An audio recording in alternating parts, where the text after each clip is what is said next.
Greetings! With this lesson and on how to play Xiangqi, the Chinese chess game, we'll take a little detour into some of the history of the game, some of the famous people that have played this game over the years. Today we're going to look at a checkmate performed by Sun Yat Sen. Sun Yat Sen was a very famous in China and Taiwan, a very famous politician. He was a revolutionary. He lived from 1866 till 1925. And Sun Yat Sen grew up in what we call Hawaii.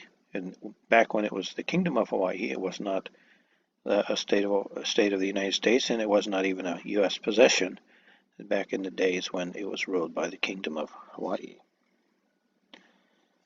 He is rather famous and perhaps is the only person of the 20th century, only politician, who is honored both by Communist China and the Taiwan. He was a mentor of Xiangqi and was also a contemporary and of Lenin during the days when Lenin was leading the revolution in what became the Soviet Union. Sun Yat Sen was quite a diplomat, apparently, because very few people have achieved such a thing. He was also quite a player of Xiangqi. There's a very large article in Wikipedia about Mr. Sun Yat Sen, and in the entire article it does not mention once that he liked to play Xiangqi. He was a rather famous person around the turn of the century and up to the time he died in 1925. We are interested at the moment in one of his games. He played this game against his friend, who was called Li Qingqiao. I'm sure I'm pronouncing it incorrectly. And Sun Yat Sen had red here, and he achieves a checkmate in a few moves in a very, very pleasant way. Let's take a minute to look at the position of the game here. It's toward the end game. And of course, black has a mate in one threatened by moving his rook on his second file up one. That would be checkmate. So red has to get a check basically with every move. And knowing that in only 4 moves he gets a checkmate. And it starts with this move right here. Check. Oops, and the king moves up one.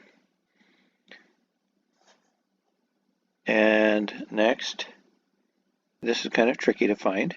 This knight comes in here, and it can move here, and it moves right in between this cannon and the king. So this is check again. So the king cannot retreat, cannot go back there.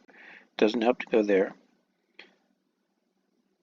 He could possibly take the knight, but that would lead to this move here, which is actually checkmate. So he sees that, and he comes up here instead. He comes back to here. That is check. He has one and only one move that's legal, and he can go there. And then we come with a battery, a sideways battery of 2 cannons. And this comes here with check, and it's also checkmate. The king cannot escape and cannot capture or interpose anything. And of course, trying to come back here doesn't work because it's still a checkmate from this cannon. That's really, really attractive and just kind of interesting that one of the most famous revolutionaries in the world like to play chess, and they've preserved one of his games, the ending of one of his games. Check, king has to move. I guess he could go there, but that would lead to this mate here, wouldn't it?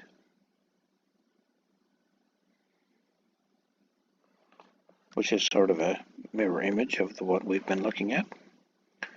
So the king comes there, horse comes in here, check, cannot take the horse, so he has to go there, check, back, and checkmate. Very, very pleasing mate, and illustrates the power of 2 cannons lined up together. And curiously enough, There's no pawns or anything else to serve as cannon mounts. The only thing available to serve as a cannon mount there is a horse, and yet he's still able to find a checkmate, and it is using two cannons in tandem. Well, thank you very much. This was selected by Mr. Cheng in his book called Understanding the Elephant, a Xiangqi Primer, Part 1, on page 139. And he was kind enough to include a game as well as some biographical information about Sun Yat Sen. Thank you, and join us next time.